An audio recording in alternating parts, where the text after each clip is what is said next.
Welcome to Audiobook Haven. Before we move to the main content, if you are new to this channel, kindly like and subscribe to this channel. Sit back, relax and enjoy. Happy listening.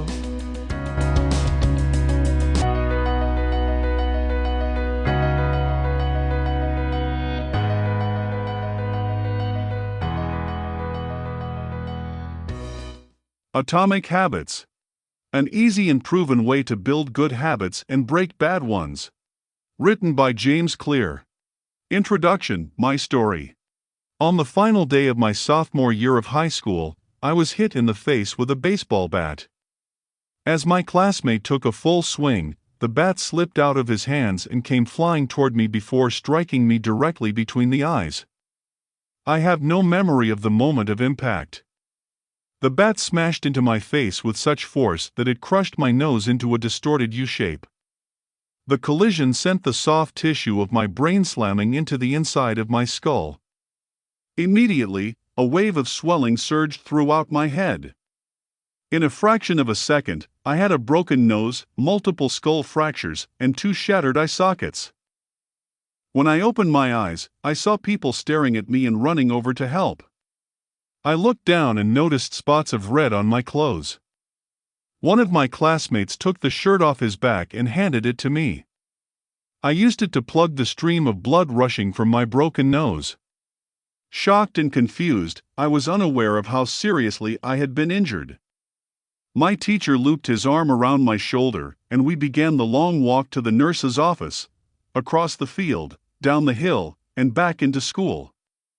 Random hands touched my sides, holding me upright. We took our time and walked slowly. Nobody realized that every minute mattered. When we arrived at the nurse's office, she asked me a series of questions. "What year is it?" 1998, I answered. It was actually 2002. Who is the President of the United States? Bill Clinton, I said. The correct answer was George W. Bush. What is your mom's name? Oh. I stalled. 10 seconds passed. Patty, I said casually, ignoring the fact that it had taken me 10 seconds to remember my own mother's name. That is the last question I remember. My body was unable to handle the rapid swelling in my brain, and I lost consciousness before the ambulance arrived. Minutes later, I was carried out of school and taken to the local hospital. Shortly after arriving, my body began shutting down. I struggled with basic functions like swallowing and breathing. I had my first seizure of the day. Then I stopped breathing entirely. As the doctors hurried to supply me with oxygen, they also decided the local hospital was unequipped to handle the situation and ordered a helicopter to fly me to a larger hospital in Cincinnati. I was rolled out of the emergency room doors and toward the helipad across the street. The stretcher rattled on a bumpy sidewalk as one nurse pushed me along while another pumped each breath into me by hand. My mother, who had arrived at the hospital a few moments before, climbed into the helicopter beside me. I remained unconscious and unable to breathe on my own as she held my hand during the flight. While my mother rode with me in the helicopter, my father went home to check on my brother and sister and break the news to them. He choked back tears as he explained to my sister that he would miss her 8th grade graduation ceremony that night. After passing my siblings off to family and friends, he drove to Cincinnati to meet my mother. When my mom and I landed on the roof of the hospital, a team of nearly 20 doctors and nurses sprinted onto the helipad and wheeled me into the trauma unit. By this time, the swelling in my brain had become so severe that I was having repeated post-traumatic seizures. My broken bones needed to be fixed, but I was in no condition to undergo surgery. After yet another seizure, my third of the day, I was put into a medically induced coma and placed on a ventilator. My parents were no strangers to this hospital. 10 years earlier, they had entered the same building on the ground floor after my sister was diagnosed with leukemia at age 3. I was 5 at the time. My brother was just 6 months old. After 2.5 years of chemotherapy treatments, spinal taps, and bone marrow biopsies, my little sister finally walked out of the hospital happy, healthy, and cancer-free. And now, after 10 years of normal life, my parents found themselves back in the same place with a different child. While I slipped into a coma, the hospital sent a priest and a social worker to comfort my parents. It was the same priest who had met with them a decade earlier on the evening they found out my sister had cancer. As day faded into night, a series of machines kept me alive. My parents slept restlessly on a hospital mattress. One moment they would collapse from fatigue, the next they would be wide awake with worry. My mother would tell me later, "It was one of the worst nights I've ever had." My recovery. Mercifully, by the next morning my breathing had rebounded to the point where the doctors felt comfortable releasing me from the coma. When I finally regained consciousness, I discovered that I had lost my ability to smell. As a test, a nurse asked me to blow my nose and sniff an apple juice box. My sense of smell returned, but to everyone's surprise the act of blowing my nose forced air through the fractures in my eye socket and pushed my left eye outward. My eyeball bulged out of the socket, held precariously in place by my eyelid, and the optic nerve attaching my eye to my brain. The ophthalmologist said my eye would gradually slide back into place as the air seeped out, but it was hard to tell how long this would take. I was scheduled for surgery 1 week later, which would allow me some additional time to heal. I looked like I had been on the wrong end of a boxing match, but I was cleared to leave the hospital. I returned home with a broken nose, half a dozen facial fractures, and a bulging left eye. The following months were hard. It felt like everything in my life was on pause. I had double vision for weeks. I literally couldn't see straight. It took more than a month, but my eyeball did eventually return to its normal location. Between the seizures and my vision problems, it was 8 months before I could drive a car again. At physical therapy, I practiced basic motor patterns like walking in a straight line. I was determined not to let my injury get me down, but there were more than a few moments when I felt depressed and overwhelmed.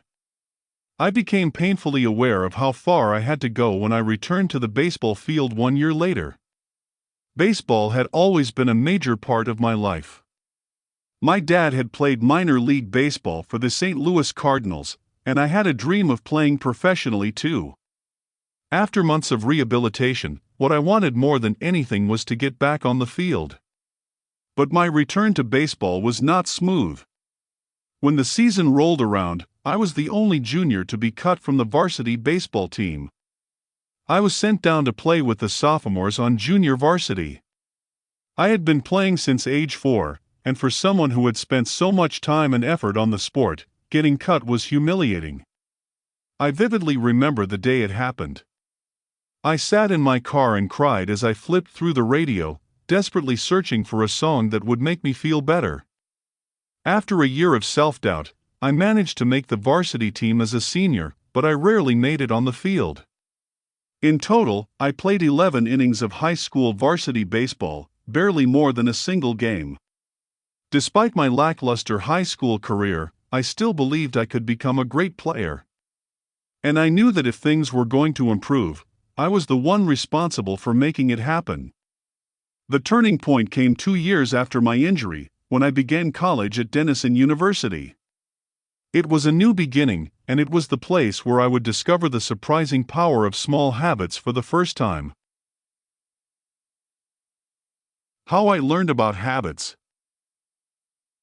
Attending Denison was one of the best decisions of my life. I earned a spot on the baseball team and, although I was at the bottom of the roster as a freshman, I was thrilled. Despite the chaos of my high school years, I had managed to become a college athlete. I wasn't going to be starting on the baseball team anytime soon, so I focused on getting my life in order. While my peers stayed up late and played video games, I built good sleep habits and went to bed early each night. In the messy world of a college dorm, I made a point to keep my room neat and tidy. These improvements were minor, but they gave me a sense of control over my life. I started to feel confident again. And this growing belief in myself rippled into the classroom as I improved my study habits and managed to earn straight A's during my first year. A habit is a routine or behavior that is performed regularly, and in many cases, automatically. As each semester passed, I accumulated small but consistent habits that ultimately led to results that were unimaginable to me when I started. For example, for the first time in my life, I made it a habit to lift weights multiple times per week, and in the years that followed, my 6-foot 4-inch frame bulked up from a featherweight 170 to a lean 200 pounds. When my sophomore season arrived, I earned a starting role on the pitching staff. By my junior year, I was voted team captain, and at the end of the season, I was selected for the all-conference team. But it was not until my senior season that my sleep habits, study habits, and strength training habits really began to pay off. 6 years after I had been hit in the face with a baseball bat, flown to the hospital, and placed into a coma, I was selected as the top male athlete at Denison University and named to the ESPN Academic All-America team, an honor given to just 33 players across the country. By the time I graduated, I was listed in the school record books in 8 different categories. That same year, I was awarded the university's highest academic honor, the President's Medal. I hope you'll forgive me if this sounds boastful. To be honest, there was nothing legendary or historic about my athletic career. I never ended up playing professionally. However, looking back on those years, I believe I accomplished something just as rare. I fulfilled my potential. And I believe the concepts in this book can help you fulfill your potential as well. We all face challenges in life. This injury was one of mine, and the experience taught me a critical lesson. Changes that seem small and unimportant at first will compound into remarkable results if you're willing to stick with them for years. We all deal with setbacks, but in the long run, the quality of our lives often depends on the quality of our habits. With the same habits, you'll end up with the same results. But with better habits, anything is possible. Maybe there are people who can achieve incredible success overnight. I don't know any of them, and I'm certainly not one of them. There wasn't one defining moment on my journey from medically induced coma to academic All-American. There were many. It was a gradual evolution, a long series of small wins and tiny breakthroughs. The only way I made progress, the only choice I had, was to start small. And I employed this same strategy a few years later when I started my own business and began working on this book. How and why I wrote this book. In November 2012, I began publishing articles at jamesclear.com. For years, I had been keeping notes about my personal experiments with habits, and I was finally ready to share some of them publicly. I began by publishing a new article every Monday and Thursday. Within a few months, this simple writing habit led to my first 1,000 email subscribers, and by the end of 2013 that number had grown to more than 30,000 people. In 2014, my email list expanded to over 100,000 subscribers, which made it one of the fastest-growing newsletters on the internet. I had felt like an imposter when I began writing 2 years earlier, but now I was becoming known as an expert on habits. A new label that excited me but also felt uncomfortable. I had never considered myself a master of the topic, but rather someone who was experimenting alongside my readers. In 2015, I reached 200,000 email subscribers and signed a book deal with Penguin Random House to begin writing the book you are reading now. As my audience grew, so did my business opportunities. I was increasingly asked to speak at top companies about the science of habit formation, behavior change, and continuous improvement. I found myself delivering keynote speeches at conferences in the United States and Europe. In 2016, my articles began to appear regularly in major publications like Time, Entrepreneur, and Forbes. Incredibly, my writing was read by over 8 million people that year. Coaches in the NFL, NBA, and MLB began reading my work and sharing it with their teams. At the start of 2017, I launched the Habits Academy, which became the premier training platform for organizations and individuals interested in building better habits in life and work. Fortune 500 companies and growing startups began to enroll their leaders and train their staff. In total, over 10,000 leaders, managers, coaches, and teachers have graduated from the Habits Academy, and my work with them has taught me an incredible amount about what it takes to make habits work in the real world. As I put the finishing touches on this book in 2018, JamesClear.com is receiving millions of visitors per month and nearly 500,000 people subscribe to my weekly email newsletter. A number that is so far beyond my expectations when I began that I'm not even sure what to think of it. How this book will benefit you. The entrepreneur and investor Naval Ravikant has said, "To write a great book, you must first become the book." I originally learned about the ideas mentioned here because I had to live them. I had to rely on small habits to rebound from my injury, to get stronger in the gym, to perform at a high level on the field, to become a writer, to build a successful business, and simply to develop into a responsible adult. Small habits helped me fulfill my potential, and since you picked up this book, I'm guessing you'd like to fulfill yours as well. In the pages that follow, I will share a step-by-step plan for building better habits. Not for days or weeks, but for a lifetime.